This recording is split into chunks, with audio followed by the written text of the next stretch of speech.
ये कहानी भरतपुर गांव के शेट्टी परिवार की कहानी है, जिसमें हरिवंश शेट्टी अपनी पत्नी और 3 बेटियों के साथ रहता है। हरिवंश पेशे से इंजीनियर है और अपनी तीनों बेटियों को बहुत पढ़ा लिखा कर अपने पैरों पर खड़ा करना चाहता है। गांव के सभी लोग हरिवंश को बेटियों की पढ़ाई के बजाय उनकी शादियों के लिए पैसे जोड़ने की सलाह देते हैं, मगर हरिवंश शेट्टी अपनी मर्जी का मालिक है। वो किसी की नहीं सुनता सिवाय अपने। एक दिन अपने ऑफिस जाते हुए हरिवंश को रास्ते में उर्मिला चाची मिलती हैं। बेटा, मैंने तुम्हें मना किया था ना बेटियों को इतना पढ़ाने से, मगर मैंने सुना है तू उन्हें विदेश भेजने की तैयारी कर रहा है। हाँ चाची, आजकल के बच्चे पढ़े लिखे होते हैं और सब अपने पैरों पर खड़े होते हैं। मैं भी अपनी बेटियों को बहुत पढ़ाना लिखाना चाहता हूँ। एक बार अपने पैरों पर खड़ी हो जाएं, उसके बाद शादी की सोचेंगे। मगर बेटा, उनकी शादी। ओफो चाची, अभी वो तीनों बहुत छोटी हैं। तुम उनकी चिंता मत करो, मैं हूँ ना, मैं सब संभाल लूंगा। इतना कहकर हरिवंश अपने ऑफिस के लिए निकल जाता है। उसके ऑफिस पहुंचते ही उसे खबर मिलती है कि गांव में भूकंप आया है और सब बर्बाद हो गया है। हरिवंश वापस घर पहुंचता है और देखता है कि उसका पूरा गांव बर्बाद हो गया है। अरे ये सब क्या हो गया? मैं तो लुट गया, बर्बाद हो गया। अब कैसे सब हो पाएगा? मेरी बेटियां कैसे विदेश जाएंगी और आगे की पढ़ाई करेंगी? अजी, नुकसान तो पूरे गांव का हुआ है, मगर भगवान की कृपा है कि हम में से किसी को कुछ नहीं हुआ। सभी लोग जल्दी से जल्दी गांव को खाली कर दो। सरकार ने कहा है यहाँ अभी और बड़े भूकंप आने वाले हैं। देखते ही देखते पूरा गांव नदी पार करने के लिए इकट्ठा हो जाता है। सभी नदी के किनारे खड़े जिट्टी का इंतजार करते हैं। वहीं हरिवंश शेट्टी का परिवार भी अपने नंबर का इंतजार करता है। हरिवंश किसी सोच में डूबा है, तभी उसके कंधे पर कोई हाथ रखता है। हरिवंश पलट कर देखता है तो वो डर जाता है। खून से लथपथ एक आदमी उससे कहता है, बहुत लंबा इंतजार करवाया है तूने, आखिरकार तू हमारी पकड़ में आ ही गया। हरिवंश उस आदमी को देखकर डर जाता है। वो आसपास देखता है, सभी लोग नॉर्मल हैं। ऐसा लगता है जैसे हरिवंश के अलावा किसी और को वो आदमी नजर ही नहीं आ रहा। कौन हो तुम और मेरा इंतजार क्यों कर रहे थे? आत्मा कुछ कहती कि तभी हरिवंश की सबसे छोटी बेटी उससे कहती है, पापा, हम कब से यहाँ इंतजार कर रहे हैं। सबका नंबर आ रहा है, मगर हमारा बोट में नंबर ही नहीं आ रहा। अब तो मुझे बहुत जोर से भूख भी लग रही है। क्या दिन देखने पड़ रहे हैं ना इंजीनियर। जब अपनों के साथ कुछ बुरा होता है ना, तो हमें कहीं चैन नहीं मिलता। सही कहा ना मैंने? मगर तुम हो कौन और मुझसे क्या चाहते हो? तभी हरिवंश की नजर नदी के बीचों बीच चल रही नाव पर पड़ती है, जहां से बहुत चीखों की आवाजें आ रही हैं। नाव नदी के बीच हिचकोले खाने लगती है। तभी हरिवंश की नजर नदी में कुछ आत्माओं पर पड़ती है, जो जेट्टी से कुछ लोगों को पानी में गिराने की कोशिश कर रहे हैं। जो आदमी नदी में गिरता जाता है, वो आत्माएं एक एक करके उनका गला मरोड़ती, तो कोई आत्मा किसी का खून पीती है। इतना भयानक मंजर देखकर हरिवंश मन में सोचता है, शायद इन आत्माओं को आदमियों से प्रॉब्लम है, इसीलिए ये सिर्फ आदमियों को मार रही हैं। अगर मैं मेरे परिवार के साथ गया तो ये मेरे साथ साथ उन्हें भी नुकसान पहुंचा सकती हैं, जो मैं बर्दाश्त नहीं कर सकता। इतना सोचते हुए हरिवंश वहां से उल्टा गांव की तरफ भागना शुरू करता है और उसके परिवार वाले उसे वापस आने को कहते हैं। अरे, वहाँ कहाँ जा रहे हैं आप? गांव में खतरा है, लौट आइए। हाँ पापा, वापस आ जाइए ना प्लीज। वहाँ मत जाइए ना पापा, वापस आ जाइए ना। मगर हरिवंश किसी की नहीं सुनता और गांव के अंदर भाग जाता है। वो जैसे ही गांव में जाता है वो देखता है वहां कोई नहीं है। एकदम सन्नाटा छाया हुआ है। हरिवंश अपने उजड़े हुए गांव को चारों तरफ से देखता है। तभी उसे एक आत्मा उसकी ओर दौड़ती हुई नजर आती है। हरिवंश अपनी जान बचाकर वहां से भागता है। भागते भागते थक जाने के बाद हरिवंश एक सरकारी स्कूल की बिल्डिंग के बाहर बैठ जाता है।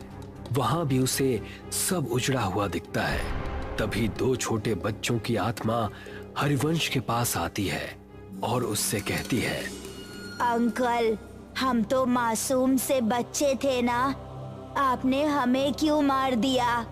अब आपका नंबर है। मैं इन बच्चों को क्यों मारूंगा भला? मैं खुद बेटियों का बाप हूँ। हे भगवान, ये सब क्या हो रहा है मेरे साथ? वहाँ मेरा परिवार भी अकेला है। मुझे लगता है इन सबको कोई गलतफहमी हो रही है। हरिवंश ऐसा मन में सोच रहा होता है कि तभी एक भयानक औरत की आत्मा वहां आ जाती है और हरिवंश से कहती है, जब अपने परिवार से इतना प्यार करते हो तो दूसरों के बारे में कभी क्यों नहीं सोचते? अब तुम मरोगे और बहुत बुरी मौत मरोगे। हरिवंश ये सब देखता है और फिर इधर उधर भागने लगता है।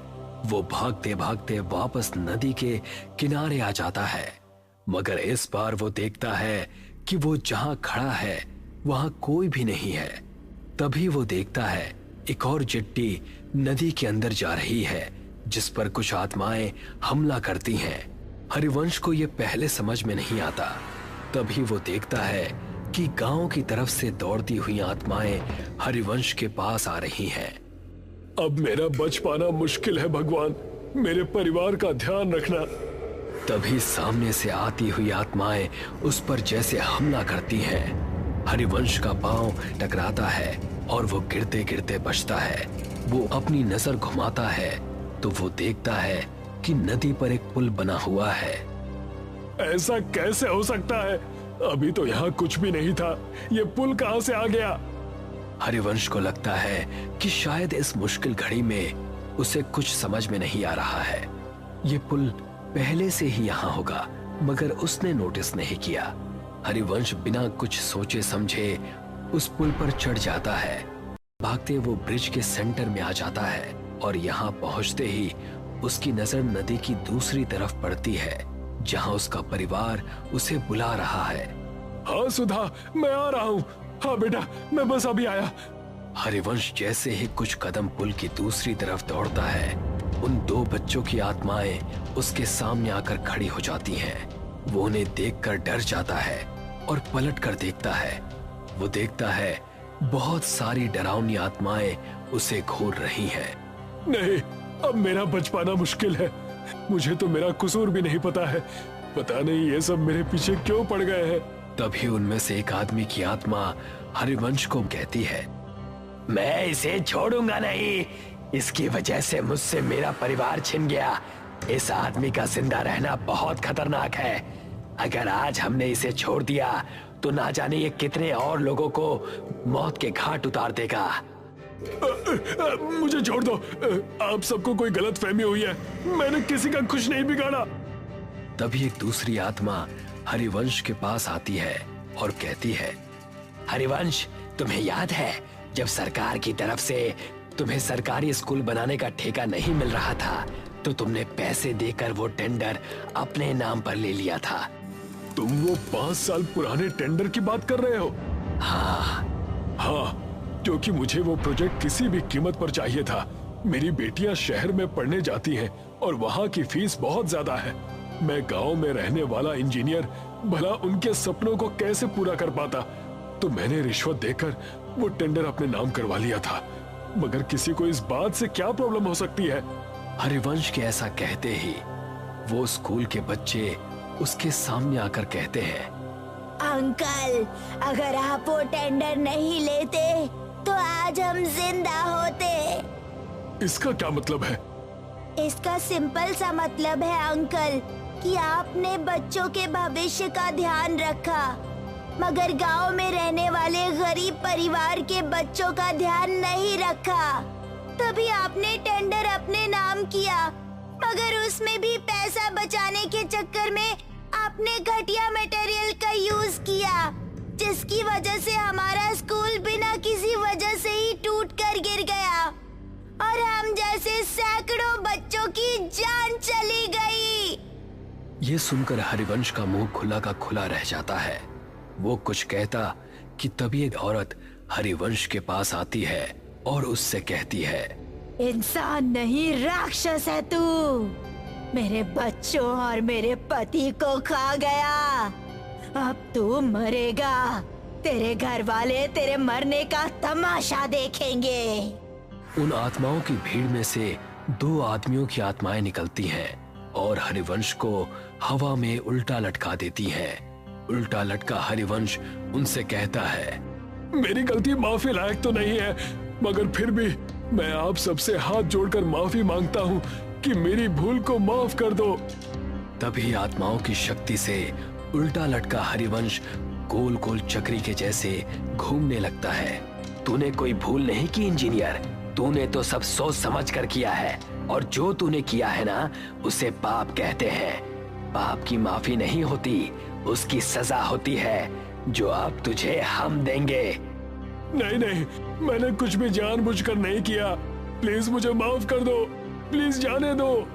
हाँ हाँ, आज तुझे इस दुनिया से भेजने ही तो आए हैं। तू शायद भूल रहा है इंजीनियर, तूने गांव का सिर्फ वो स्कूल ही नहीं बल्कि म्यूनिसिपल का हॉस्पिटल भी बनाया था। गांव में ऐसे कई छोटे बड़े प्रोजेक्ट हैं जो तूने पूरे किए थे। और हाँ, आज जो ये तू इस ब्रिज में झूल रहा है, ये भी तो तूने ही बनाया था। तुझे अंदाजा भी है कि तेरे बनाए गए सभी प्रोजेक्ट्स का एक जैसा ही हाल हुआ है, तो तू 1-2 नहीं बल्कि हजारों मौतों का अकेला जिम्मेदार है। ये सब सुनकर हरिवंश को अपनी सारी काली करतूतें याद आ जाती हैं और वो उन सब से कहता है, हाँ, मैं सब कुछ स्वीकार करता हूँ, मैं सारी गलतियां मानता हूँ, मैं इन सब का दोषी हूँ। मगर हर माँ बाप अपने बच्चों की खुशी के लिए कुछ भी करता है, तो मैंने भी मेरे बच्चों के भविष्य के लिए ऐसा किया था। हालांकि मैं अब ये बात मानता हूँ कि मैंने जो भी किया वो सब गलत था। हरिवंश की माफी से किसी को कोई फर्क नहीं पड़ता और देखते ही देखते वो आत्माएं वहां से एक एक करके गायब होने लगती हैं। हरिवंश को समझ में नहीं आता कि ये सब क्या हुआ।